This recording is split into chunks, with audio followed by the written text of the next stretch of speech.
Before we begin, viewer discretion is strongly advised. The following is for educational and entertainment purposes only. This is the verbatim federal courtroom testimony of the Sean Diddy Combs trial, as reported by Inner City Press. The seventh day of Diddy's federal trial was already spiraling into chaos when something happened that no one saw coming.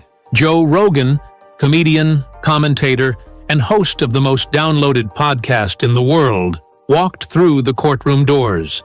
No entourage, no lawyers, just a man holding a small black notebook and a memory full of disturbing truths. What started as speculative commentary on his podcast had taken a serious turn. Joe Rogan was here to testify, under oath, and what he revealed wasn't gossip. It was experience, observation, and a trail of receipts that went far beyond clickbait headlines. As he began to speak, it was clear. This wasn't just a celebrity trial anymore. This was the unraveling of an entire system, and Joe Rogan had just taken the stand to set the record straight. The Diddy trial began with an electric buzz in the air. The press gallery was already packed, rumors swirling like wildfire, but nothing prepared anyone for what followed when Joe Rogan, comedian, UFC commentator, and host of the most-watched podcast in the world, walked into the courtroom as a surprise witness. It wasn't just a publicity stunt, it was a full-throttle intervention. And Joe Rogan didn't come empty-handed. Wearing a dark gray blazer and jeans, Rogan cut a casual but focused figure as he took the stand. The room instantly hushed. No cameras were allowed, but court sketch artists scrambled to capture every expression. Diddy's defense team looked baffled. The judge asked Rogan to state his name and profession. Joseph James Rogan. I'm the host of the Joe Rogan Experience. He didn't waste time. I'm not here to gossip, he began. I'm here because I've been given first-hand accounts from guests on my show.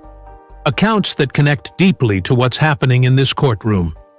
I also have recordings, and yes, I've kept them secure. A wave of murmurs swept through the courtroom. Rogan was now being treated like a whistleblower.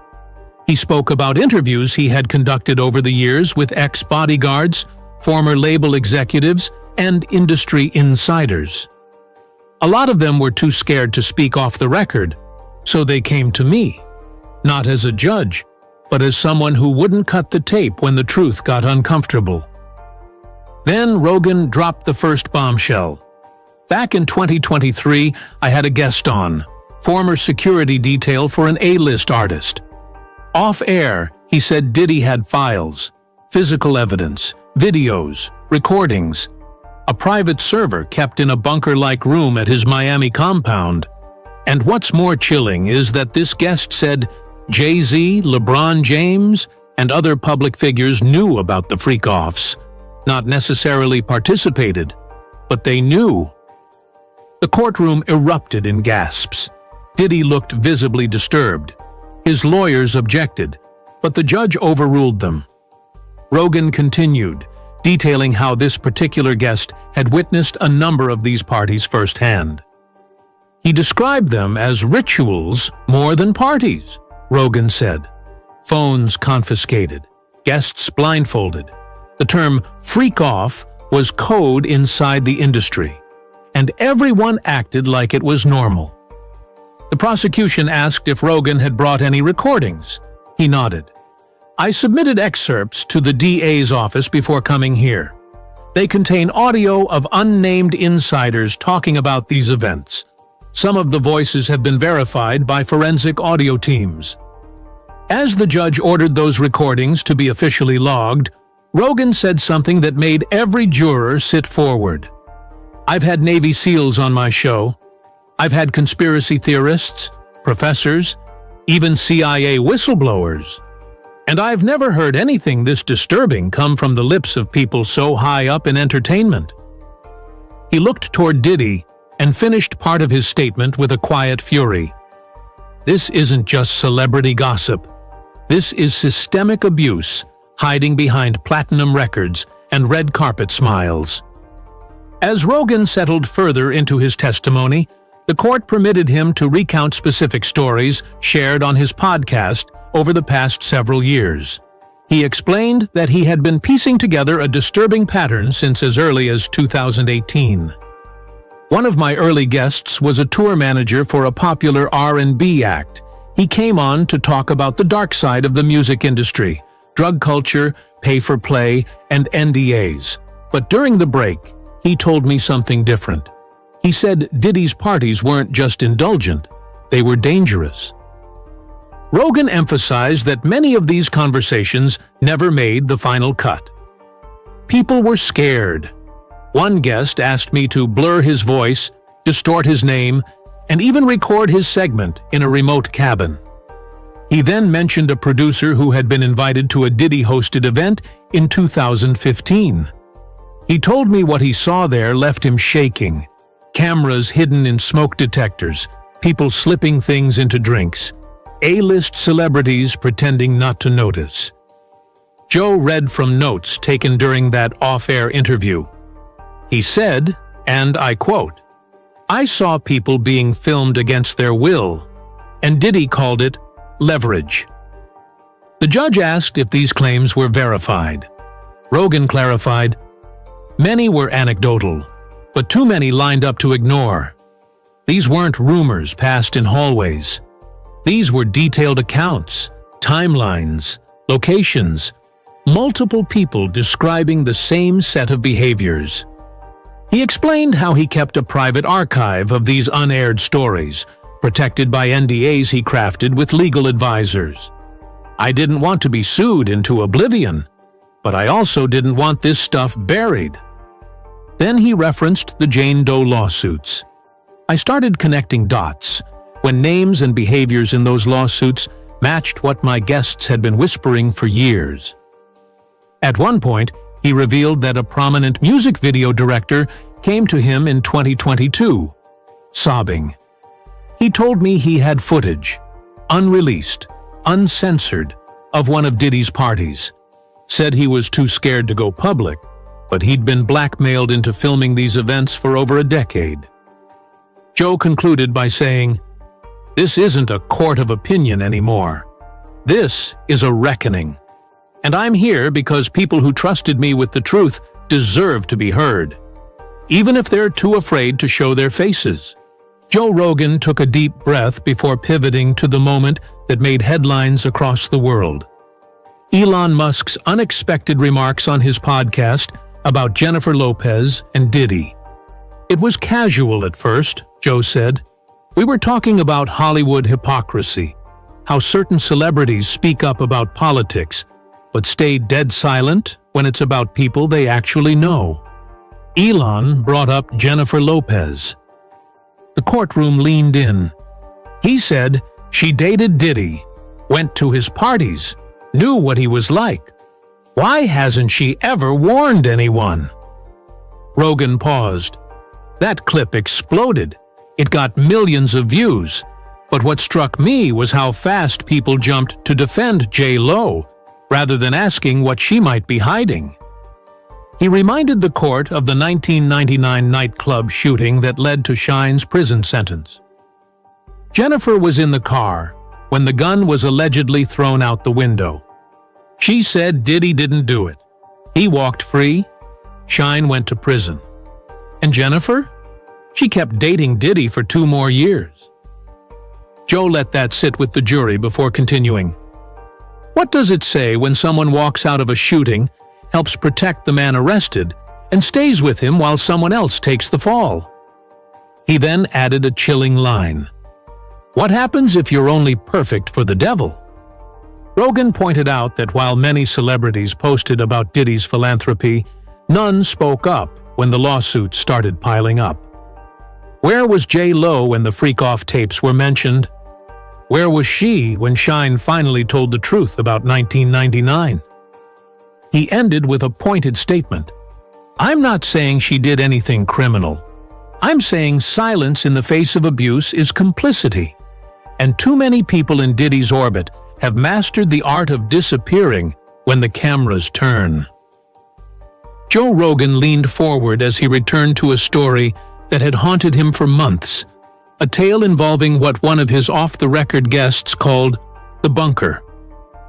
A former bodyguard who worked at Diddy's Miami compound came on my show in 2022, Rogan began. We didn't air that segment. He got cold feet. But what he told me, off mic, stuck with me. According to Rogan, the bodyguard described a reinforced basement-like vault buried beneath the estate, accessible only by biometric scan. Inside it, the witness claimed, were dozens of encrypted hard drives. He called it the black box, said it was Diddy's insurance policy. Rogan explained, footage of freak-off parties, blackmail material, contracts, hidden camera videos, and not just of random people, of celebrities, executives, politicians. The courtroom gasped. Diddy's defense team visibly squirmed. One juror reached for their water glass with trembling hands. The man told me he once walked in during a backup session. There were racks of servers, all air-gapped. He didn't get far. A guy with a gun told him to leave the room immediately. "That's Diddy's church," the guard said. Joe paused. That phrase stuck with me. Diddy's church. Because whatever was in that room, it was sacred to someone. Sacred because it held leverage. The judge allowed the prosecution to enter Rogan's affidavit containing this account into evidence, clarifying that although the physical existence of the vault hadn't been independently verified, corroboration from multiple podcast guests made it relevant to establishing a behavioral pattern. Rogan explained that two other guests, both stylists who had worked with bad boy artists, independently described a downstairs room where security cameras were facing inward. One even said she was asked to sign an NDA in that very room, after noticing what looked like a disguised peephole embedded in the mirror. That's what's chilling, Rogan said. People described these spaces, these rituals, in the exact same way, years apart, from different walks of life. Then he revealed something the courtroom hadn't heard before.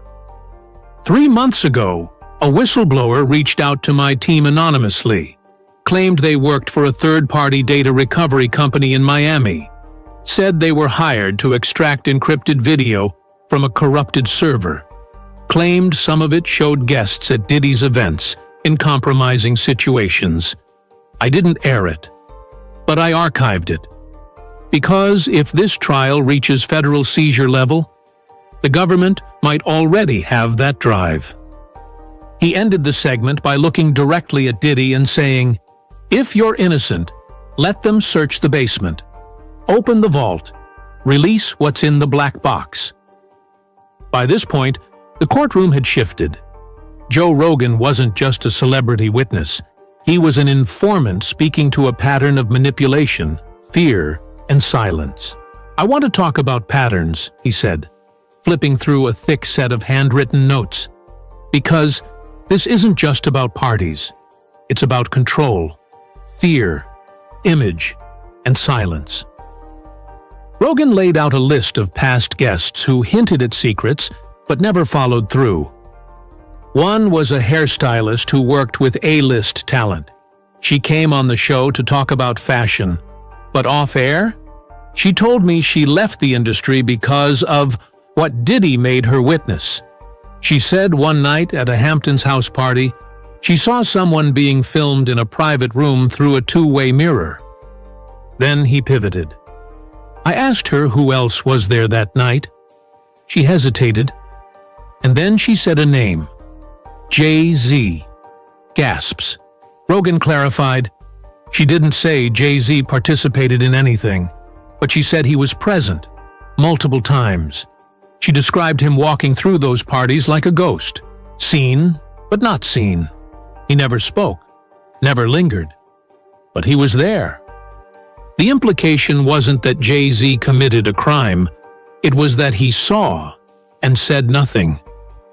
I've had ex-security, dancers, personal assistants, producers, all mention the same thing. Jay-Z and Diddy were like two sides of the same coin. One was loud, chaotic, the other, controlled, quiet, calculated, but the scenes were always the same. Rogan said he once confronted an industry insider about why nobody called out the behavior. He laughed, Joe said. He told me, "You don't take down Puff without pulling Hov down too." The prosecution seized on that line. It supported their theory of institutional protection, people turning blind eyes to maintain access, status, and power. Joe added, "If Diddy was the fire, Jay-Z was the smoke detector that never went off." He then spoke about how his team received anonymous messages warning them to drop the Diddy topics. One email said, "Don't dig too deep, Joe. You'll end up like the ones who did." We traced that IP address. It came from a firm tied to Roc Nation's PR team. The judge allowed that statement with a cautionary note. Rogan looked to the jury and said, "Silence is a weapon. And this entire machine? It's built on people keeping their mouths shut. But I'm not built that way." Joe's tone shifted as he brought up the last set of names, those who, he said, were in the wrong room at the wrong time. "You all remember the Manzero lawsuit," he began. "The one where a man claimed he was paraded around Diddy's party in a mask made of human anatomy. That's not rumor. I spoke with someone who was on that yacht." He described a young videographer, early 20s, who had been hired to film an event in January 2023. "He told me he was told to document only the happy stuff. But what he saw, he never recovered from it." Joe then read from an anonymized transcript. There were celebrities everywhere. LeBron James, Gloria Estefan, Jay-Z, Beyoncé, people smiling. But the further back you went, the darker it got. There were rooms with red lights, people restrained, and a man, masked, being led around like a pet. The courtroom was dead silent. Joe added that the man claimed to have handed over his memory cards at the end of the night. He said Diddy's team gave him $5,000 and took the footage. They told him he would get a final cut later. He never heard from them again. What made this testimony so potent was how it tied directly to a real civil complaint. Rogan connected the dots. "You think this is all chaos? It's not. It's a system. And the scariest part? The people we idolize are in the rooms where it happens." He ended with a chilling line. "If even one of those tapes gets played in court, half this industry is finished." He looked down, closed his notebook, and said, "I'm not afraid of getting sued. I'm afraid of what happens if we keep pretending this doesn't exist." Joe Rogan's tone shifted once again, moving from celebrity complicity to the infamous 2023 yacht party that had been whispered about in court filings but never publicly detailed, until now. "The yacht story. People think it's a myth," Rogan began, "but it's real, and I've got testimony from 2 different people who were on that boat, 1 crew, 1 guest." The courtroom froze. Diddy's legal team started whispering frantically. Joe unfolded a letter from a former yacht staffer, redacted to protect their identity. They were hired for what they thought was a private music video shoot. They were told the passengers were VIPs, and under no circumstances were they allowed to use their phones. Security patted them down before boarding. He paused. Once the boat was in international waters, the tone changed. Curtains were drawn. A private room was locked. Then came what the crew called the rotation. New guests brought in every hour, escorted by security. Joe's voice grew colder. The witness said there were hidden cameras placed inside mirror frames. Some of the staff were instructed to spike drinks. They refused, but others didn't. A hush overtook the gallery. And the guest who came forward? He wasn't supposed to be there. He was a last-minute addition, a favor to someone in the industry. He thought it would be networking. It turned out to be something else entirely. Joe quoted the guest's account. There was a man in a mask. People were laughing at him. It was like performance art. Except it wasn't. People had their phones out. Some of the people watching were very, very famous. One of those names, Rogan said, appeared in multiple testimonies. Gloria Estefan. No one's saying she participated in anything, he clarified, but her name came up, just like LeBron's, just like Beyoncé's, just like Jay-Z's. It paints a disturbing picture. Joe then dropped the biggest detail yet. The man said that after the yacht docked, he was offered money to forget what he saw. He refused. 2 weeks later, his apartment was broken into. Only thing taken? His external hard drives. The court ordered the statement entered into evidence. Rogan looked at the jury. People risked their lives to speak the truth, and others were paid to forget it. By now, Joe Rogan's testimony had shifted the mood of the entire trial. No longer was this about celebrity antics. It was about systemic intimidation, power, and blackmail. Let me talk about leverage, he said plainly.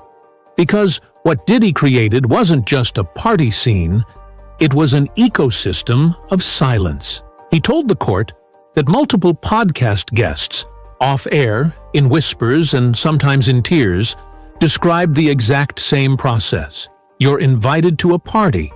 You're told to sign an NDA. You're filmed without knowing. And then, a month later, you get a text. Not a threat, just a reminder. Had fun last month. Let's keep that between us. Joe called it a web of invisible handcuffs. He described how a Grammy-winning producer told him he was offered a massive career boost in exchange for deleting a video taken at a Diddy party. He refused.